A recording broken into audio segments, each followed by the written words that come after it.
مامون کے دربار کا ایک واقعہ قرآن میں کوئی تبدیلی نہیں کر سکتا۔ امام قرطبی رحمۃ اللہ علیہ نے سند متصل کے ساتھ ایک واقعہ امیر المؤمنین مامون کے دربار کا نقل کیا ہے کہ مامون کی عادت تھی کہ کبھی کبھی اس کے دربار میں علمی مسائل پر بحث و مباحثے اور مذاکرے ہوا کرتے تھے، جس میں ہر اہل علم کو آنے کی اجازت تھی۔ ایسے ہی ایک مذاکرے میں ایک یہودی بھی آ گیا جو صورت، شکل اور لباس وغیرہ کے اعتبار سے بھی ایک ممتاز آدمی معلوم ہوتا تھا۔ پھر گفتگو کی تو وہ بھی فصیح و بلیغ اور عاقلانہ گفتگو تھی۔ جب مجلس ختم ہو گئی تو مامون نے اس کو بلا کر پوچھا کہ تم اسرائیلی ہو؟ اس نے اقرار کیا۔ مامون نے امتحان لینے کے لیے کہا کہ اگر تم مسلمان ہو جاؤ تو ہم تمہارے ساتھ بہت اچھا سلوک کریں گے۔ اس نے جواب دیا کہ میں تو اپنے اور اپنے آبا و اجداد کے دین کو نہیں چھوڑتا۔ بات ختم ہو گئی۔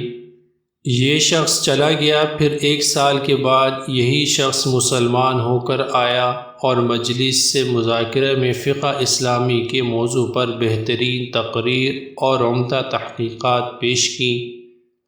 مجلس ختم ہونے کے بعد مامون نے اس کو بلا کر کہا کہ تم وہی شخص ہو جو سال گزشتہ آئے تھے؟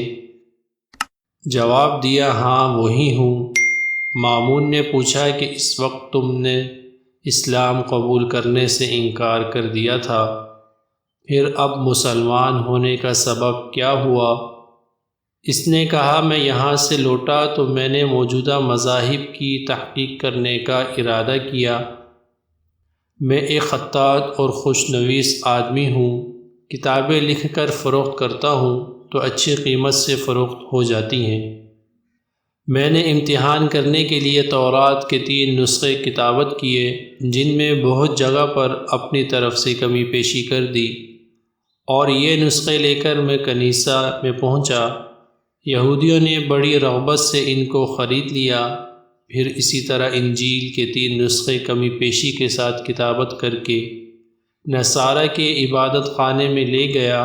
وہاں بھی عیسائیوں نے بڑی قدر و منزلت کے ساتھ یہ نسخہ مجھ سے خرید لیے۔ پھر یہی کام میں نے قرآن کے ساتھ کیا۔ اس کے بھی 3 نسخے عمدہ کتابت کیے، جن میں اپنی طرف سے کمی پیشی کی تھی۔ ان کو لے کر جب میں فروخت کرنے کے لیے نکلا تو جس کے پاس لے گیا اس نے دیکھا کہ صحیح بھی ہے یا نہیں۔ جب کمی پیشی نظر آئی تو اس نے مجھے واپس کر دیا۔ اس واقعے سے میں نے یہ سبق لیا کہ یہ کتاب محفوظ ہے اور اللہ تعالیٰ ہی نے اس کی حفاظت کی ہوئی ہے، اس لیے مسلمان ہو گیا۔ قاضی یحییٰ بن اقسم اس واقعے کے راوی کہتے ہیں کہ اتفاقاً اسی سال مجھے حج کی توفیق ہوئی۔ وہاں سفیان بن عیینہ سے ملاقات ہوئی تو یہ قصہ ان کو سنایا۔ انہوں نے فرمایا کہ بے شک ایسا ہی ہونا چاہیے، کیونکہ اس کی تصدیق قرآن میں موجود ہے۔ یحییٰ بن اقسم نے پوچھا، قرآن کی کون سی آیات میں؟ تو سفیان بن عیینہ نے فرمایا کہ قرآن عظیم نے جہاں تورات اور انجیل کا ذکر کیا ہے، اس میں تو فرمایا کہ یہود و نصارہ کو کتاب اللہ تورات و انجیل کی حفاظت کی ذمہ داری سونپی گئی ہے۔ یہی وجہ ہے کہ جب یہود و نصارہ نے فریضہ حفاظت ادا نہ کیا تو یہ کتاب مسخ و محرف ہو کر ضائع ہو گئی، بخلاف قرآن کریم کے کہ اس کے متعلق حق تعالی نے فرمایا اِنَّا لَهُ لَحَافِظُونَ، یعنی ہم ہی اس کے محافظ ہیں۔